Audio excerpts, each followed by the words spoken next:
Thank you so much for joining us on our daily learning in the book of Mishlei. We are up to chapter 16, verse 18. Chapter 16, verse 18, which is the middle of the chapter. We're up to verse 18, where King Solomon really speaks about something that is unfortunately all too familiar.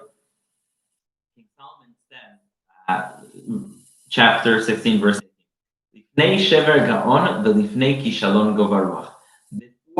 the break, before the devastating crush, comes the all-time high. So, like we said, often the greatest high is what's about to lead to the greatest low. And so it's a warning against being arrogant, against assuming that everything is going to be okay. Can't help but think about the Yom Kippur War, where it was a time where things in Israel were just better than ever.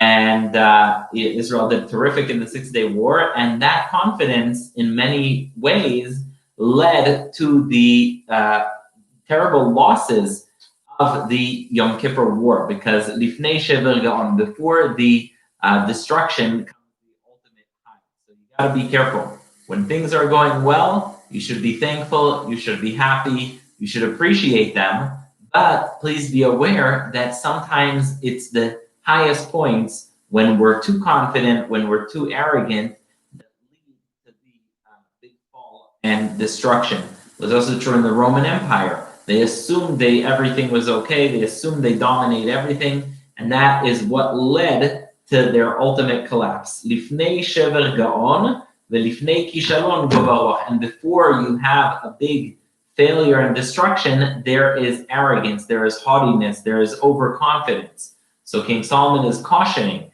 please, if you see things are going well, don't let your guard down. Make sure that you are aware of the risks, the possibilities, and that you don't take to arrogance and overconfidence.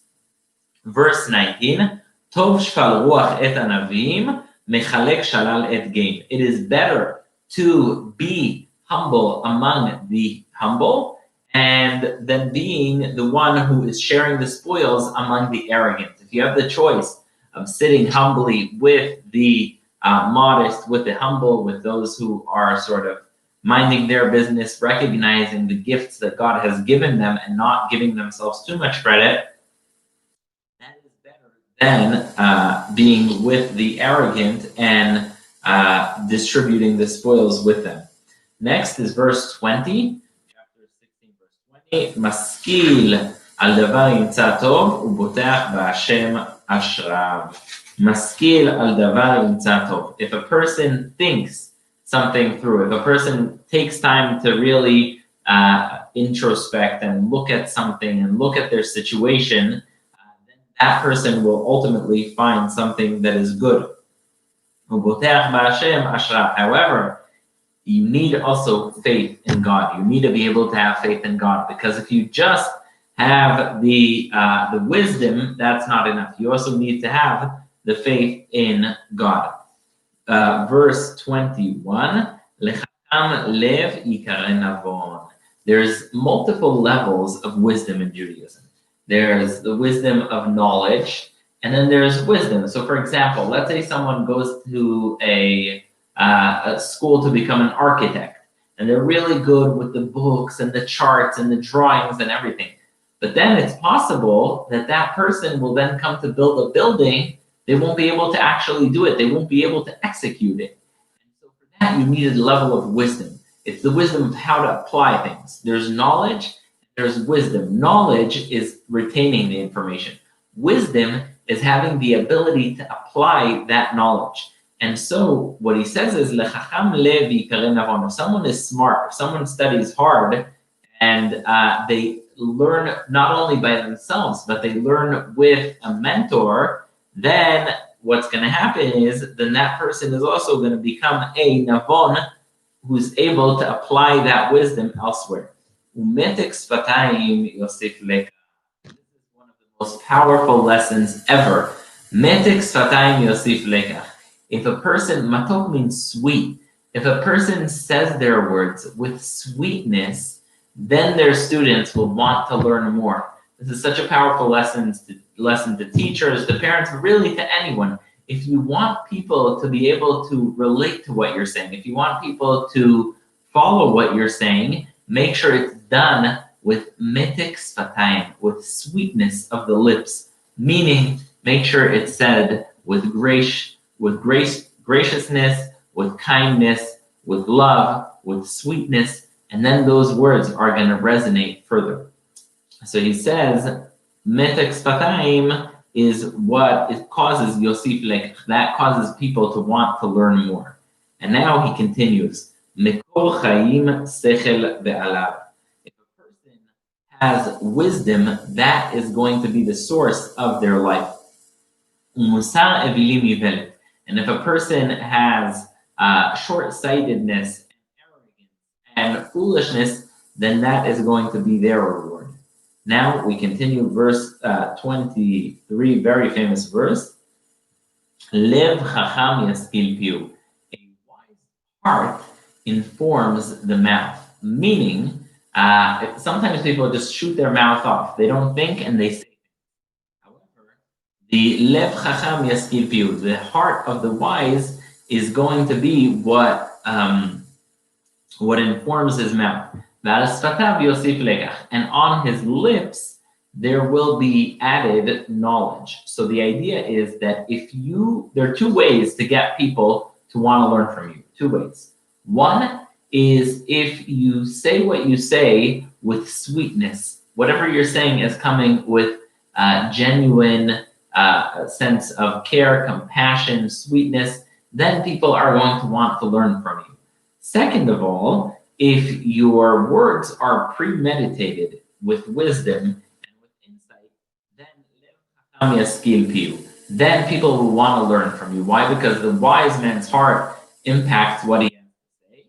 And and then on his lips, there will be added knowledge. People will want to learn from him.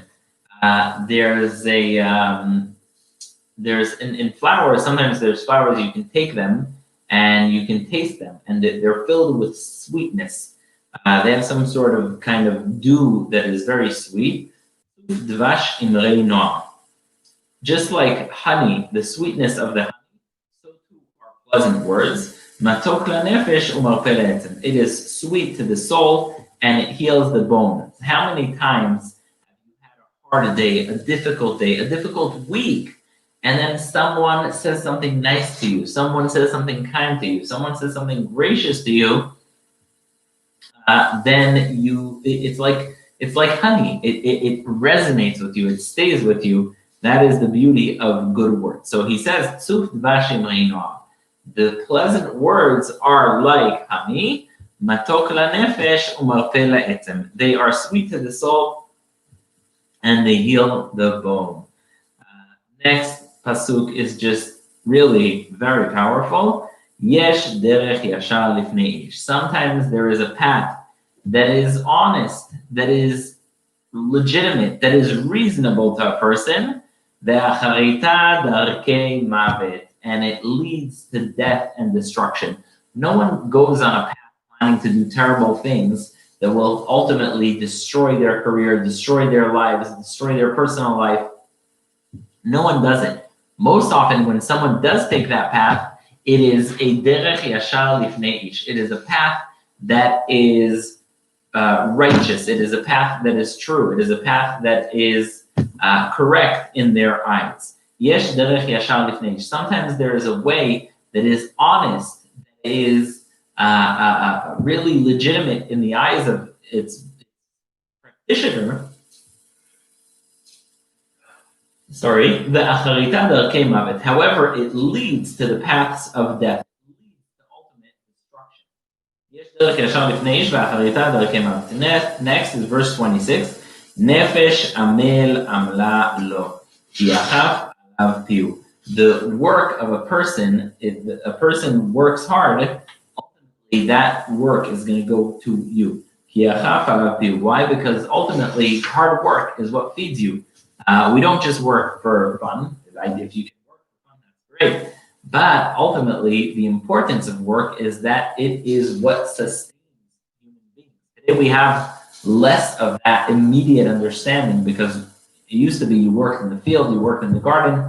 Literally, you saw you were shepherded. You saw that what you worked was what fed you. Today, it's a few degrees removed, but ultimately, work is what feeds us, and that gives it a lot of credit. Next is speaking about the vices of those who conspire and think to do negative things. Verse 27, Ish blial koreh ra'a. A seditious person is plotting negative things. Ve'al sfato ke'esh sarevet. And on his mouth, it is like fire. Why is his mouth like fire? Because the seditious person is not necessarily telling you what they think. In fact, what they're saying is leading you towards destruction. It is like fire. When they come and they say good things, they say, I don't have anything negative planned. They say, I'm planning on being your friend, but then they're actually planning to do bad things. That is like fire. So it says, Ish blial koreh ra'a. The negative person is constantly plotting to do something bad.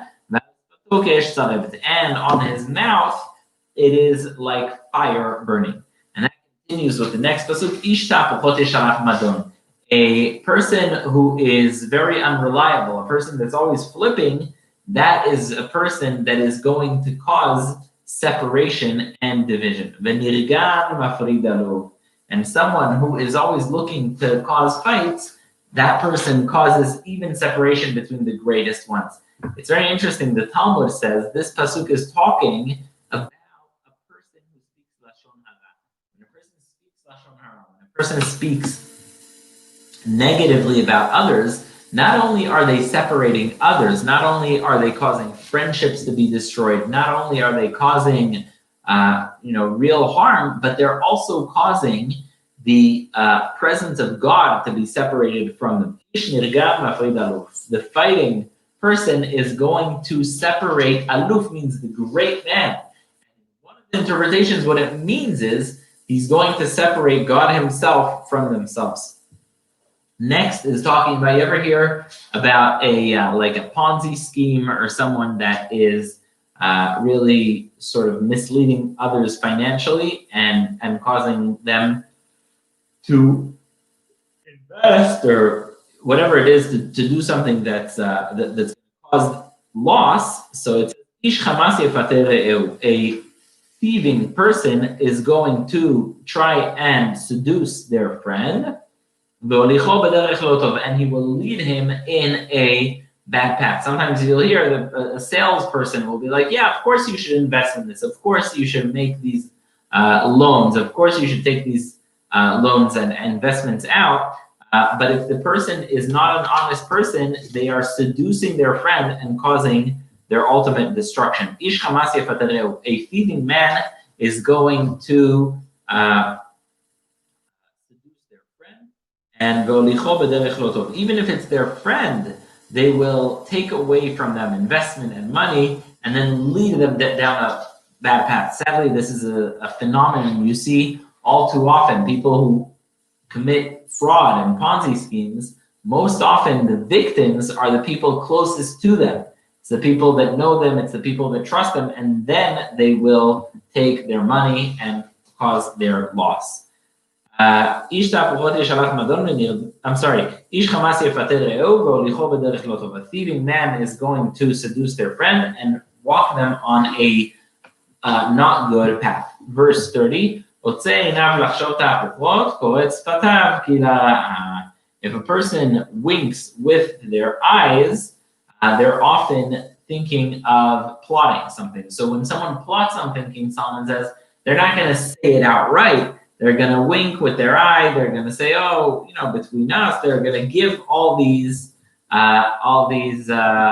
hints, and that's going to cause the downfall. I'd like to thank my friend Josh for joining us and for his ever-gracious presence. All right, we continue. Next is verse 30. If someone closes his eyes, they often do that to deceive others. And if a person is winking with his eyes, often that is done for negative purposes. That is this. If you have any comments, questions, really anything, feedback on this class, you are so welcome and encouraged to leave a comment or to share your thoughts. Your feedback is very much appreciated. Your presence is even more. Thank you so much for joining us here today. Very much appreciated. God willing, I will see you again tomorrow at the same time, 12 o'clock. I really appreciate you being here, taking out of your time to study Torah, to be with us, and to make this a more meaningful day. Thank you so much for your graciousness.